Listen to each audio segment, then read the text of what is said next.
Sí se ve. Ya, Doc, ya podemos empezar, gracias. Espérate, pasa lo mismo. Que no pasan las diapositivas. Tengo que volver a abrir. ¿Qué será? Estoy bloqueado para compartir. ¿Qué será? Ya leo otra vez la habilitación. Sí, algo estoy haciendo mal yo.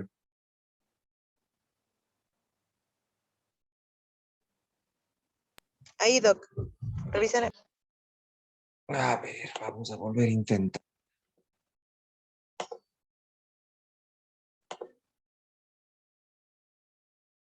Ahí está. Sí, pero no pasan las diapositivas. ¿Qué puedo pasar con el... Ahí, creo. Ahí Sí, está. ahí está.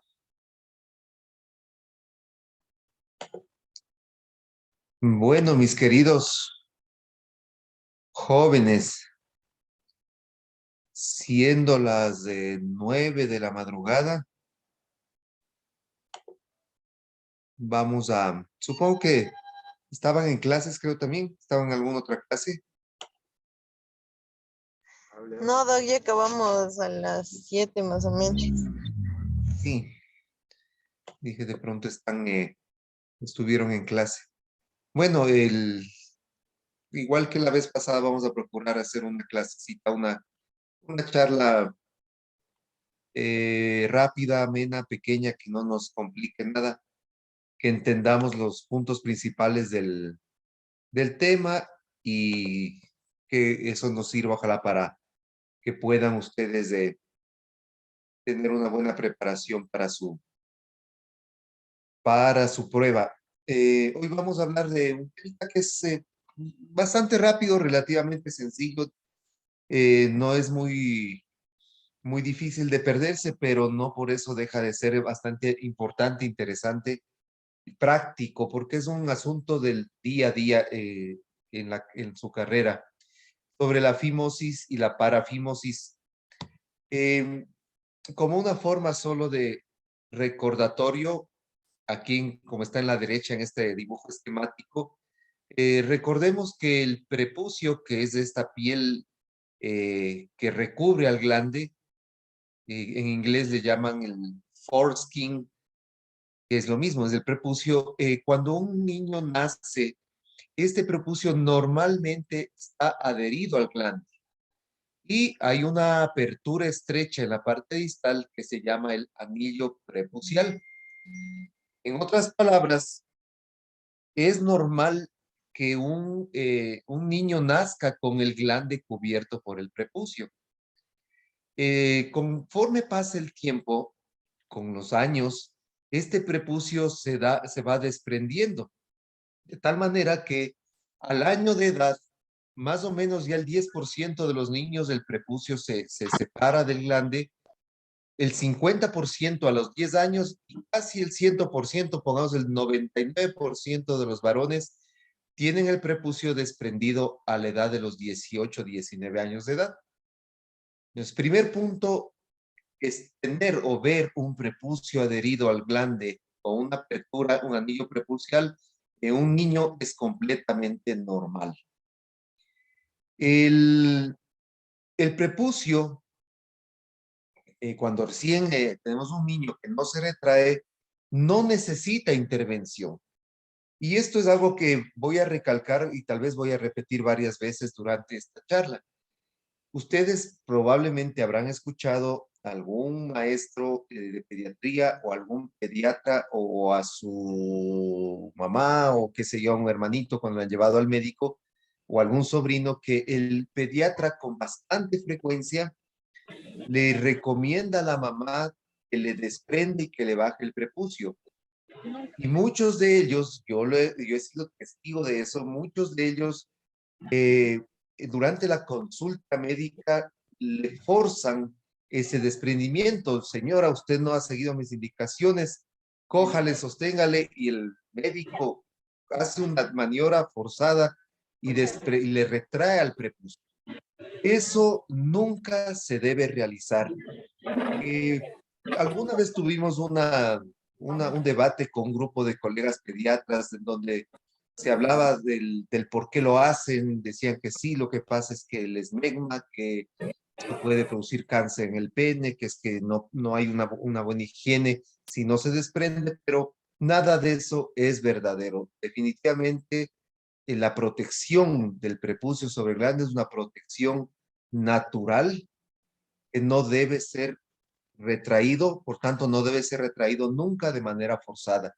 Las complicaciones son muchas, desde infecciones, heridas, cicatrización, que puede más bien luego empeorar el problema, exceso de sensibilidad, acordémonos del tema anterior, de los temas de eyaculatorios, por lo que nunca se debe hacerlo eso. Más bien hay que esperar que pase el tiempo y una vez que llega a retraerse de forma natural, conforme el niño ya crece, hay que enseñarlo a que de rutina se lo desprenda hasta donde se pueda, se asegure de hacer un aseo y lo vuelva al prepucio sobre el glande para evitar problemas de parafimosis. Un concepto que es interesante recordar, el famoso esmegma, que es esto, no es sino una acumulación de células epiteliales que se van destamando de la zona del glande y se acumulan o se juntan con material sebáceo y forman una especie de película entre el glande y el prepucio.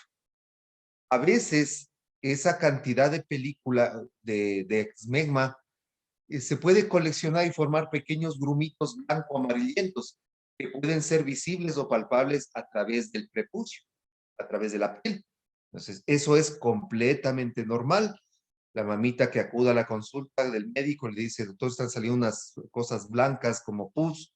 No hay que preocuparse porque a veces esmegma drena a través del anillo prepucial y puede ser confundido con una infección. Entonces, eso tiene que estar claro. Esquemáticamente, entonces, tenemos el anillo prepucial, que sería la apertura de esta parte distal. Este es el prepucio. El esmegma, que es una acumulación de células epiteliales y material sebáceo entre el prepucio y el glande. Y aquí estaría el meato uretral. A veces, cuando ya se empieza a desprender el prepucio, a veces no se desprende completamente y hay ciertos puntos como adherencias entre el prepucio y el glande que son fijaciones igual completamente normales que no requieren ningún tipo de manejo. Entonces, con esos conceptos generales vamos a entrar a abordar un poquito de lo que es la fimosis. Y tenemos que primero eh, tener presente que la fimosis en sí, la palabra fimosis simplemente significa, creo que tiene algún origen, si no estoy bien, griego o latino, significa bozal. Esa fimosis no es una enfermedad en sí, sino es una disposición del prepucio, puede ser fisiológica o puede ser patológica. ¿Qué es la fimosis fisiológica? Es lo que acabamos de hablar. Es esa incapacidad de retraer el prepucio en el niño. Es normal en caso de que obviamente no exista ninguna enfermedad adquirida de este prepucio o del glande. Esta fimosis se llama también primaria. En otras palabras, está casi invariablemente presente en todos los recién nacidos. Es totalmente fisiológica, totalmente normal. Parecería ser que la disposición del prepucio sobre el glande tiene una función protectora, es una función que cubre a la zona genital, al glande, de los agentes externos. Entonces, es normal, una vez más, repito, que el niño nazca así. Pero es muy diferente de una fimosis patológica. Esa es una constricción, un cierre más bien adquirido o iatrogénico del anillo prepucial. En este caso ya no es la cuestión natural, ya hay un tejido más bien de tipo cicatricial o fibrótico y también toma el nombre de una fimosis secundaria. Entonces, como concepto, a recordar la palabra fimosis en sí no es una enfermedad, es una enfermedad cuando es una fimosis patológica. Hay varios grados, ¿no? De fimosis descritos por Kikiros.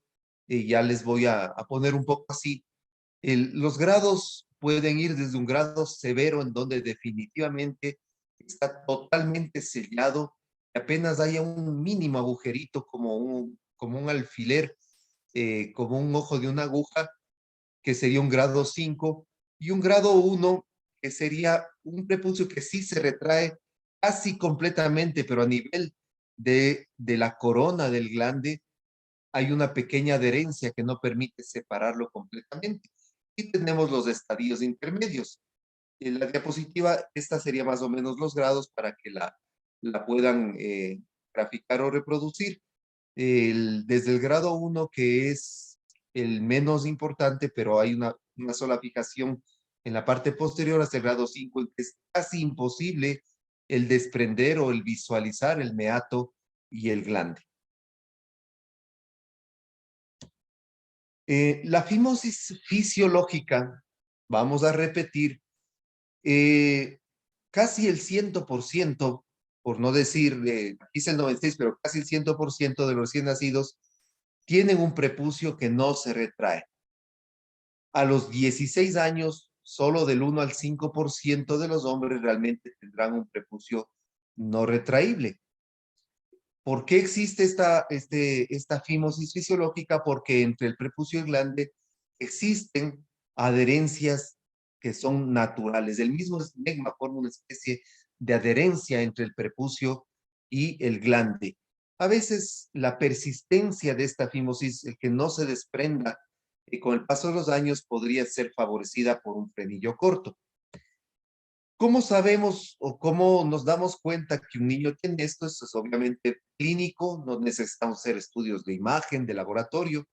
A ese niño solo si es que tiene signos de sospecha de una infección urinaria asociada, podríamos pedirle un examen de orina.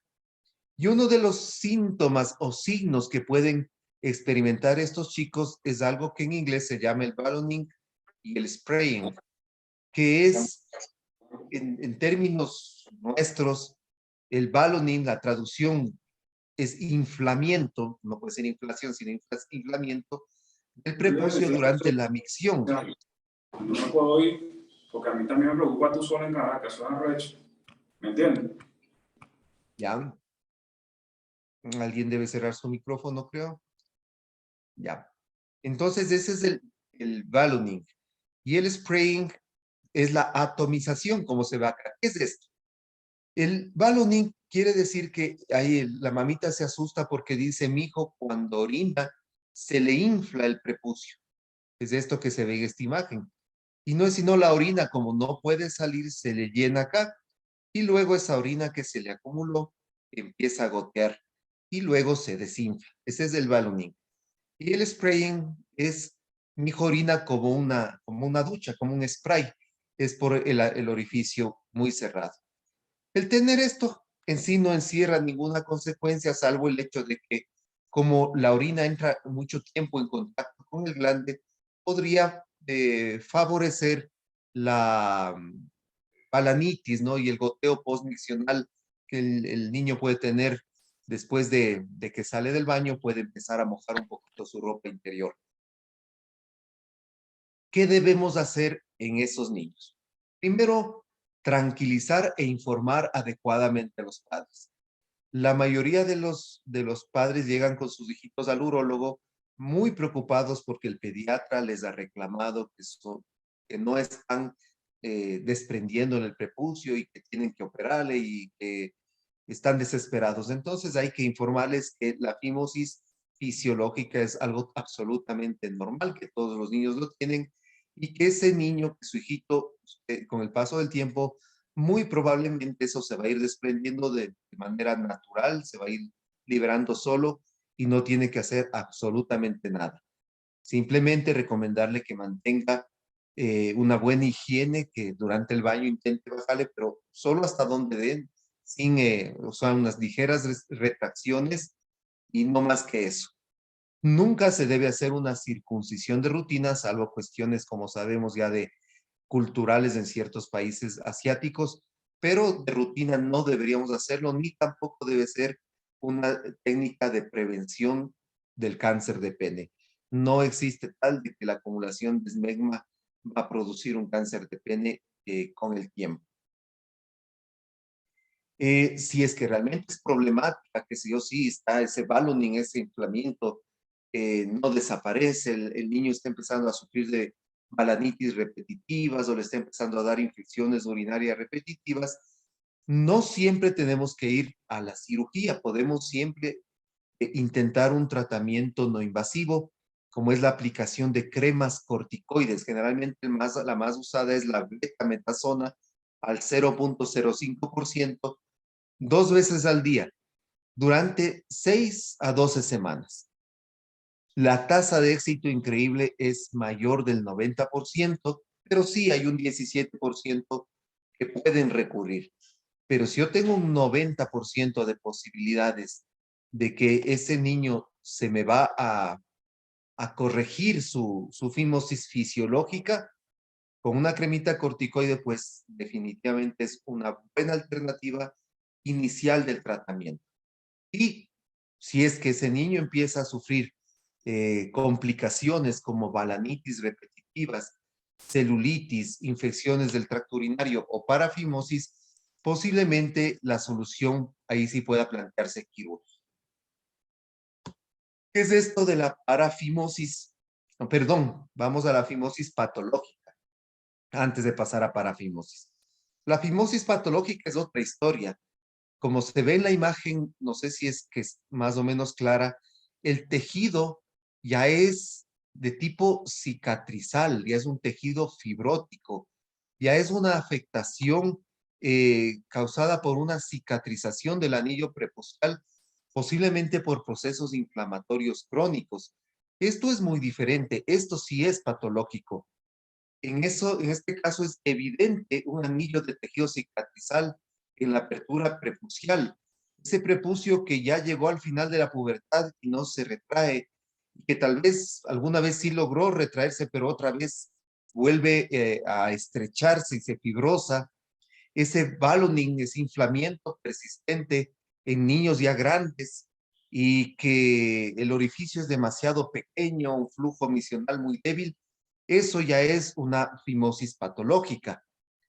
Generalmente se debe por un proceso inflamatorio crónico. Esos intentos repetidos de querer bajarle forzosamente al prepucio y no esperar a que lo haga de manera natural, las balanitis recurrentes. Y una de las causas más importantes, y esto hay que anotar, de balanitis, de fimosis patológica es la enfermedad llamada balanitis serótica obliterante, que también se la conoce como líquen escleroso. Esta es una reacción inflamatoria crónica de una causa desconocida en la que la respuesta inflamatoria es excesiva a nivel del prepucio, se produce lo que se veía en la imagen. Esto es una balanitis serótica esclerosante o líquen escleroso. Se vuelve un tejido blanco, duro, poco elástico, que cuando uno le intenta retraer se fisura, se lastima. Eso es una fimosis o son causas de una fimosis eh, patológica. Los pacientes diabéticos tienen más predisposición a que esto les suceda. ¿Qué debe hacerse? Igual al inicio se puede intentar hacer un tratamiento con corticoides, intentar un par de semanas, pero si la respuesta es mala, tiene que ser referido al especialista para que se realice una circuncisión, que sería el tratamiento definitivo. Definitivo entre comillas, porque también hay ocasiones en donde luego de hacer una circuncisión, si no fue adecuadamente realizada en la sutura, en la herida, puede producirse nuevamente un tejido cicatrizal por la calidad inadecuada de esa piel y volver a generar una tensión en la zona del glande. La parafimosis, en cambio, es una verdadera emergencia urológica, ¿no? ¿Qué es esto?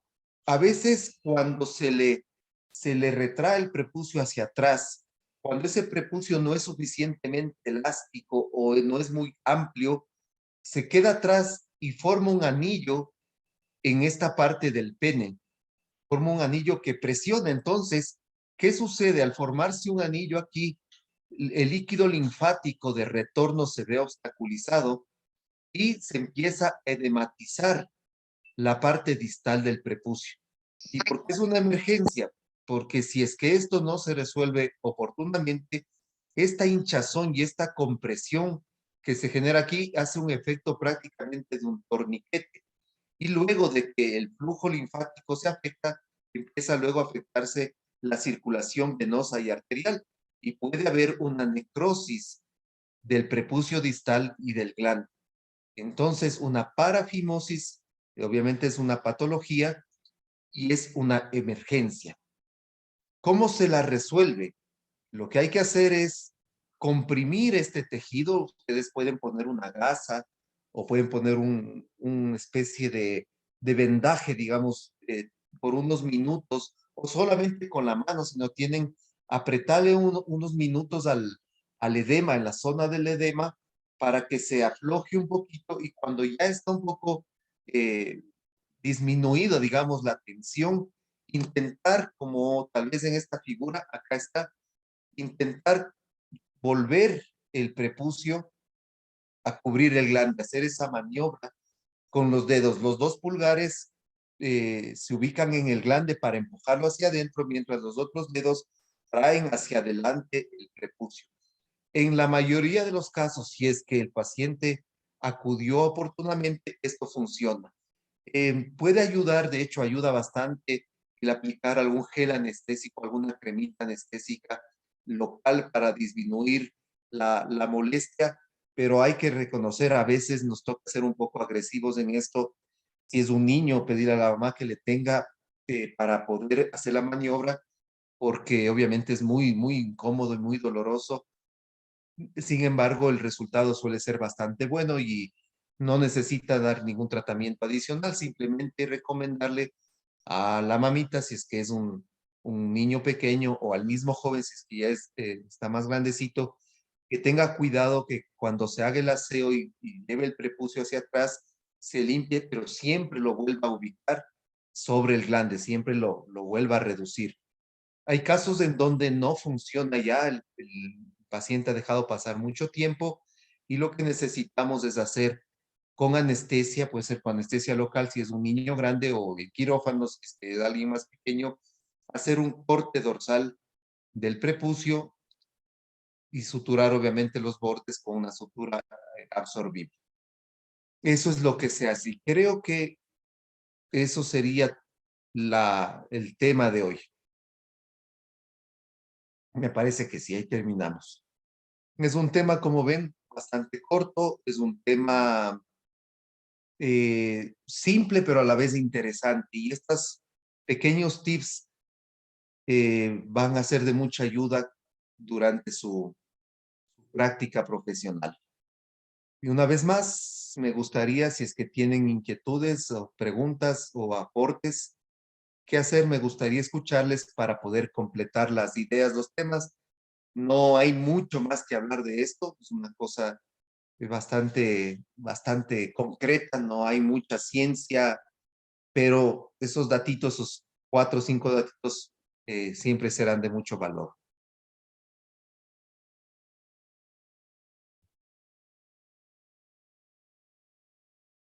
A ver, tengo una inquietud de Mayra Marita. Hola, buenas noches. Doctor, disculpe una pregunta. ¿A qué edad se debe realizar la retracción del prepucio en los lactantes?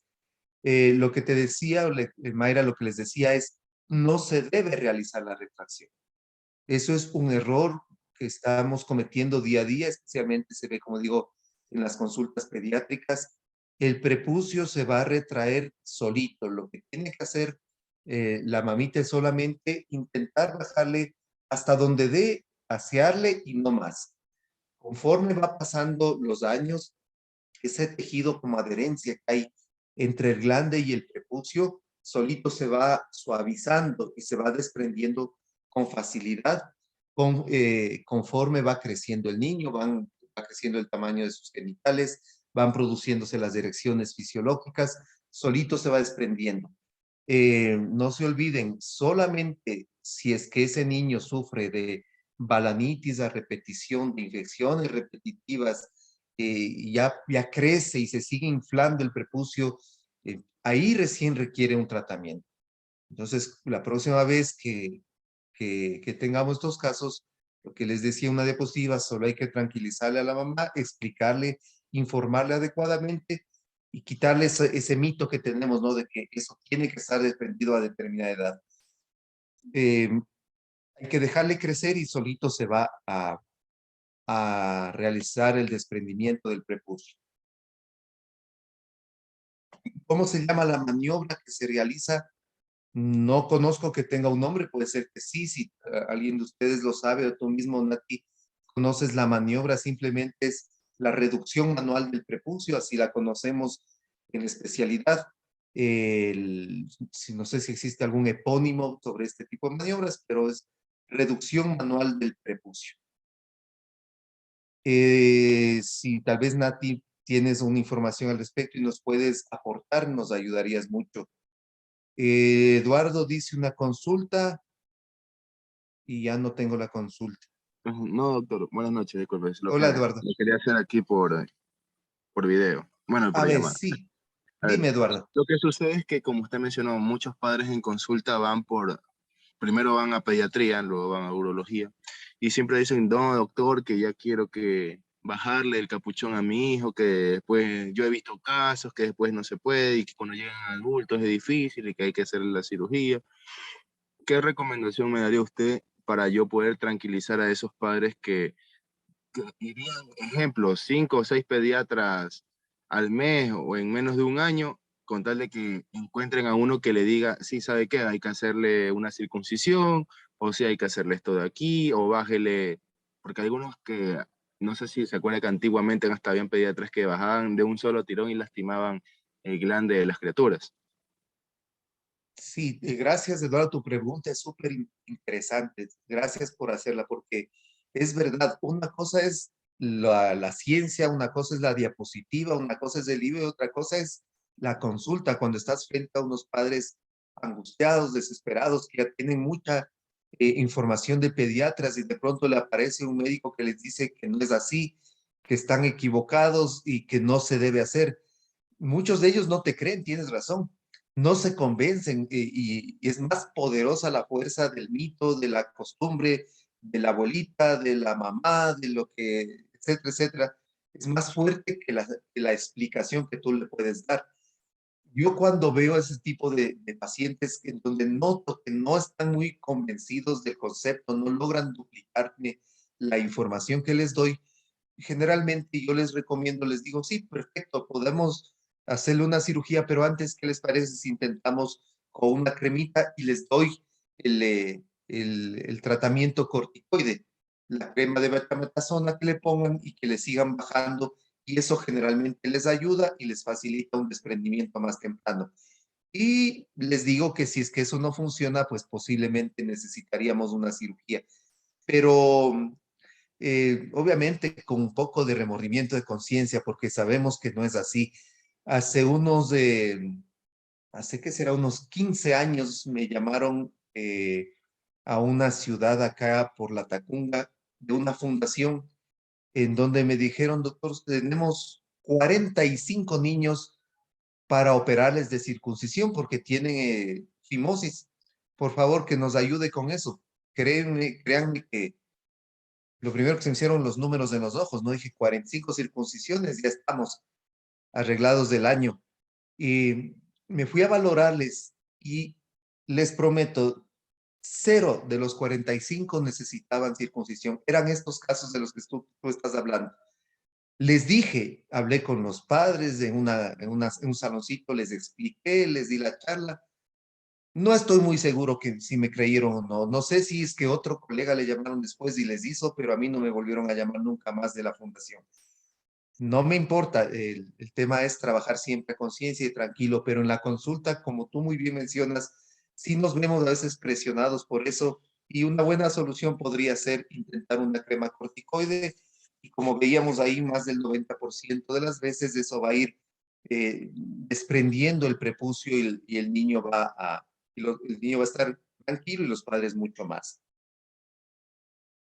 Muchas gracias, doctor. Gracias, Eduardo. Alexander me dice, ¿cuáles serían las complicaciones cuando no se realiza correctamente el tratamiento quirúrgico? Bueno, primero lo que te decía, una mala cicatrización. A veces nosotros podemos causar un proceso inflamatorio por una cirugía, una mala cicatrización, darme un nuevo anillo fibrótico. Otra de las complicaciones, y que es bastante frecuente, es cuando a veces somos muy exagerados en retirar prepucio. Queremos quedar bien con los papás y salir del quirófano y que los papás vean que el glande está, pero a flor de piel, está totalmente visible y expuesto. Pero al recortar demasiada piel, podemos dejar mucha atención y eso puede luego generar terribles problemas, dolor a la erección, tensión, curvaturas, etcétera. Bueno, hay otras que son las partes estéticas. A veces la cicatriz no queda bien, quedan como unos pupos, unos puntos en donde se colocaron las suturas. Las complicaciones generales, que son infecciones, hemorragias, la hipersensibilidad del glande con trastornos de eyaculatorios a futuro, serían las complicaciones más comunes. Y hay que tomar en cuenta, y la pregunta es clave porque otro de los problemas que podemos tener es en niños que tienen alguna malformación adquirida del pene. Si tenemos, por ejemplo, un pene con un hipospadias, con un orificio del meato uretral ventral, ese niño puede ser que cuando crezca necesite una corrección quirúrgica del hipospadias, y para hacer ese avance del meato, que es una cirugía con componente plástico, el prepucio nos sirve para realizar colgajos o injertos. Entonces, si yo veo un niño que tiene una hipospadias, una circuncisión podría ser un problema porque le quitaría la oportunidad de contar con ese tejido para los colgajos. Eh, Eso sería un poquito de lo que te puedo contar con respecto a tu pregunta. ¿Qué más tenemos acá? Tenemos, a ver, dice Gabriela, en caso de infección, en cualquiera de los dos casos, ¿qué antibiótico va mejor? En caso de infección, no sé si te refieres a infección bacteriana, una balanitis bacteriana. Si es por una infección bacteriana, la mejor opción es las cremas de mupirocina, que es la mejor opción al momento, o cremas de gentamicina, y no hay ningún problema si la asociamos a un antibiótico oral que puede ser cualquiera de las aminopenicilinas, ¿no? Ampicilina, ampicilina sulbactam, amoxicilina, le va a ir súper bien, una excelente cobertura. Pero tópicamente la crema de mupirocina es la mejor. En caso de que estamos hablando de una infección urinaria, obviamente eso ya es otra cosa, ya tendríamos que tratar como tal, y ahí sí tenemos un montón de opciones, ¿no? Cefuroxima, fosfomicina, etcétera. ¿Recomienda la circuncisión al nacer para evitar este tipo de casos? Me dice Iván, la respuesta definitivamente es no, porque si tengo que el 99% de los hombres a los 17, 18, 19 años van a tener retraído su prepucio de manera natural, ¿por qué les voy a operar si no voy a tener complicaciones en la mayoría de ellos? Una vez más, la circuncisión solo está indicada en caso de complicaciones, balanitis recurrentes, infecciones urinarias recurrentes, ese ballooning persistente que no mejora, esa cicatrización, esa fibrosis, esa balanitis serótica obliterante, serían indicaciones de circuncisión. Esto sería un poco como, más o menos, perdóname la comparación, intentar hacer apendicectomía a los pacientes para evitar problemas de apendicitis y peritonitis futuras. Lo más seguro es que no te da, y si algún dato te da, pues lo puedes resolver ese momento sin ningún problema. ¿Hasta qué edad consideraríamos la fimosis fisiológica? Hasta pasada la pubertad. Pasado los 15, 16 años, si es que el prepucio no se ha retraído, ya tenemos que considerar una alternativa quirúrgica, o antes de esa el tratamiento corticoide. Y la última consulta,